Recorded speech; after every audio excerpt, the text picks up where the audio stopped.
Hello student, आप कैसे हैं? आई होप कि आप सभी लोग बहुत ही अच्छे होंगे। आज हम यहाँ पर अपने वीडियो में लेकर आए हैं अंडाणु जनन oogenesis की प्रोसेस समझेंगे और ये 12th बायोलॉजी के लिए बहुत ही मोस्ट टॉपिक रहेगा और लगभग 5 मार्क का ये क्वेश्चन जो है लगातार बोर्ड परीक्षाओं में पूछा जा रहा है। तो आज हम लोग इसे क्लियर करेंगे। अंडाणु जनन या oogenesis प्रोसेस क्या है?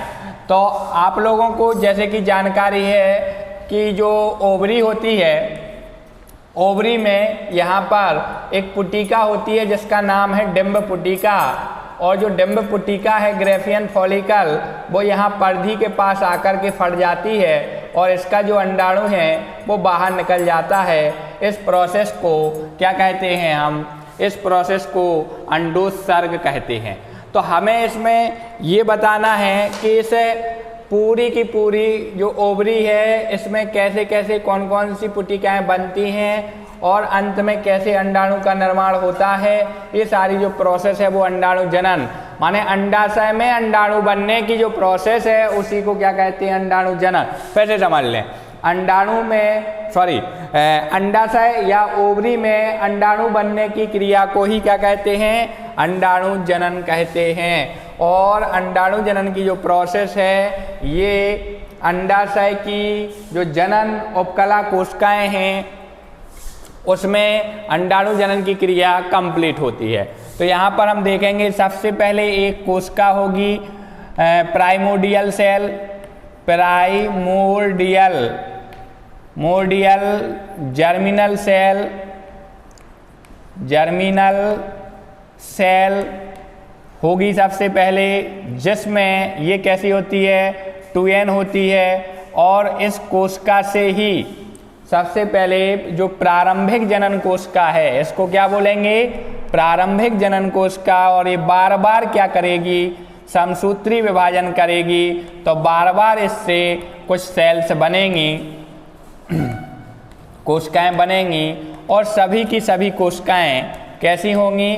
तो सभी की सभी कोशिकाएं 2n ही होंगी, क्योंकि इसमें कौन सा विभाजन होगा? समसूत्री विभाजन, माइटोटिक डिवीजन होगा। यहाँ पर जो सेल्स बनी हैं इनका नाम ऊगोनिया होगा। यहाँ पर कौन सी सेल्स बनेंगी? ऊगोनिया। इसको क्या कहेंगे हम? ऊगोनिया का निर्माण होता है। और एक कोशिका को क्या कहते हैं? तो एक कोशिका को यहाँ पर ऊगोनियम कहा जाता है। क्या कहा जाता है? ऊगोनियम। ठीक है, एक कोशिका को ऊगोनियम कहेंगे। और चूंकि इसमें एक कोशिका बार बार विभाजित होकर बहुत सारी कोशिकाएं बना रही हैं तो इस प्रोसेस को, इस अवस्था को क्या कहेंगे हम? गुणन प्रावस्था। इसको क्या कहा जाता है? गुणन प्रावस्था, या इसको हम कहेंगे मल्टीप्लिकेशन फेज। मल्टीप्लिकेशन फेज इसको कहा जाएगा, गुणन प्रावस्था। फिर इसके बाद ये जो ऊगोनिया या ऊगोनियम है ये भोज्य पदार्थ को एकत्रित करके आकार में बड़ी हो जाएगी, भोज्य पदार्थों को अपने आप में संचित कर लेगी और ये कोशिका जो है वो बड़ी आकार की हो जाएगी। तब इस कोशिका को क्या कहेंगे? तब इस कोशिका को प्राइमरी oocyte कहा जाएगा। क्या कहा जाएगा इस कोशिका को? Primary oocyte। प्रारंभिक जो प्राइमरी oocyte है ये इसको कहा जाता है। और इस अवस्था में क्या हो रहा है? कोशिका में वृद्धि, इसलिए इस प्रावस्था को क्या कहेंगे? वृद्धि प्रावस्था कहते हैं इसको। या हम इसको क्या कहते हैं? तो इसको कहते हैं ग्रोथ फेज, इसको कहा जाता है। ग्रोथ फेज यहाँ पर होगा, वृद्धि प्रावस्था यहाँ पर होगी, और इसको प्राइमरी oocyte या प्राथमिक oocyte इसको कहेंगे। क्या कहेंगे? प्राथमिक oocyte इसको कहा जाएगा। इसके बाद प्राथमिक oocyte में यहाँ पर असमान अर्धसूत्री विभाजन होता है, जिसमें एक बड़ी कोशिका बनती है और एक छोटी कोशिका बनती है। जो बड़ी कोशिका बनी हुई है इसका नाम हो जाएगा, इसको कहेंगे सेकेंडरी। क्या कहेंगे? सेकेंडरी oocyte कहेंगे। सेकेंडरी oocyte बनेगा। और इसको कहेंगे फर्स्ट पोलर बॉडी। क्या कहेंगे इसको? फर्स्ट पोलर बॉडी इसको कहा जाएगा, या प्रथम ध्रुवीय कोशिका। ये जो कोशिकाएं हैं ये तो 2n ही रहेगी, ये n आएगी, आगुणित कोशिकाएं हैं, और इसको फर्स्ट मैच्योरेशन अवस्था कहेंगे। इसके बाद एक कोशिका आगे फिर से विभाजित होगी, एक बड़ी कोशिका एक छोटी कोशिका।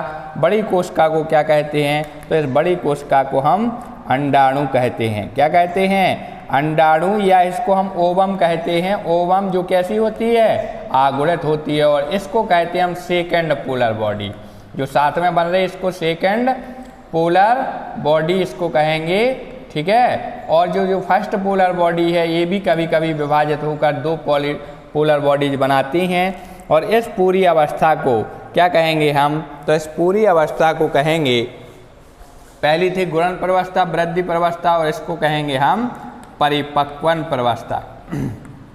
क्या बोलेंगे?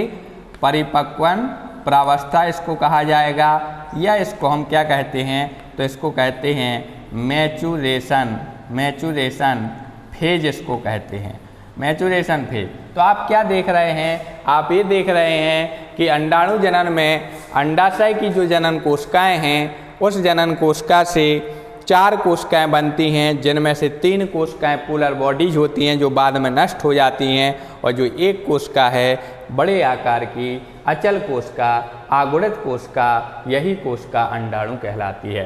तो इस प्रकार अंडाशय में अंडाणु बनने की जो क्रिया है वो अंडाणु जनन कहलाती है।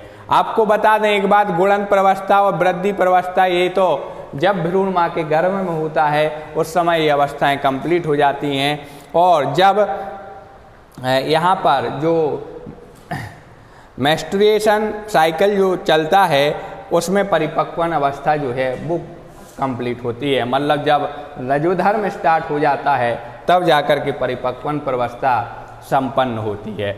और यहाँ पर जो अंडाणु बना है, हम इसकी अगर संरचना देखें तो कुछ इस टाइप की इसकी संरचना दिखाई देगी, तो वो भी यहाँ पर हम समझ लेते हैं कि अंडाणु की संरचना में क्या क्या चीज़ें यहाँ पर पाई जाती हैं। अंडाशय की जब संरचना, अंडाणु की जब संरचना देखें, ओवम की संरचना देखें, किसी मादा अंडाणु की संरचना देखें, तो चूंकि मादा अंडाणु आपीत की होता है, ये लेसिथल होता है, अर्थात इसमें जो एओक या पीतक है वो कम मात्रा में पाया जाता है, ठीक है। और इसके चारों तरफ सेल्स का स्तर होता है। वे कोशिकाएँ जो पुटिका कोशिकाएँ हैं वो यहाँ पर अवशेषी रूप में शेष रहती हैं, और अवशेषी रूप में शेष रहकर यहाँ चपटी कोशिकाओं का स्तर बना लेती हैं, ठीक है। इन कोशिकाओं को क्या कहते हैं? तो एक स्तर बनेगा यहाँ पर जो क्या कहलाएगा? कोरोना रेडिएटा स्तर कहलाएगा। तो जैसे कि आप देख रहे हैं कि अंडाणु की अगर हम संरचना देखें तो अंडाणु गोल अचल संरचना, आगुणित संरचना होती है। अगर हम इसकी संरचना देखें तो इसमें कौन कौन से स्तर दिखाई देते हैं, ठीक है। इसमें कोशिका द्रव्य होता है अंडाणु के अंदर, एक आगुणित केंद्रक प्रेजेंट होता है, ठीक है। इसके अलावा कोशिका द्रव्य, भोज्य पदार्थ वगैरह इसमें एकत्रित रहते हैं। तो जैसा कि आप देख रहे हैं, सबसे मध्य में एक केंद्रक होता है, आगुणित केंद्रक होता है, हैप्लॉइड केंद्रक होता है, एन होता है। इसमें कोशिका द्रव्य भरा हुआ होता है, जिसको अपन क्या बोल सकते हैं? तो इस कोशिका द्रव्य को साइटोप्लाज्म बोल सकते हैं। क्या बोलते हैं इसको? साइटोप्लाज्म बोलते हैं। और इसमें भोज्य पदार्थ भी एकत्रित रहते हैं। सबसे कोशिका द्रव्य को घेरे हुए पतली झिल्ली का एक आवरण होता है। इस पतली झिल्ली के आवरण को हम विटेलाइन मेम्ब्रेन कहते हैं। क्या कहते हैं? विटेलाइन मेम्ब्रेन, मतलब विटेलाइन झिल्ली होती है सबसे कोशिका द्रव्य के बाहर की ओर। फिर एक स्तर आप देख सकते हैं, स्तर है, इस स्तर को हम क्या बोलते हैं? तो इस स्तर को जोना पेलुसिडा बोलते हैं। क्या बोलते हैं? जोना पेलुसिडा जो स्तर है वो पाया जाता है, और सबसे बाहर की तरफ पाया जाता है कोरोना रेडिएटा जो स्तर है वो सबसे बाहर की तरफ पाया जाता है, जो कि पुटिका फॉलिकल्स से बना हुआ आवरण होता है। तो इस प्रकार ये फीमेल्स ओवम की स्ट्रक्चर है, ठीक है। तो इस वीडियो में बस इतना ही। अंडाणु जनन और अंडाणु की संरचना मैंने बताई हुई है, ठीक है। आई होप कि आपको वीडियो पसंद आया होगा।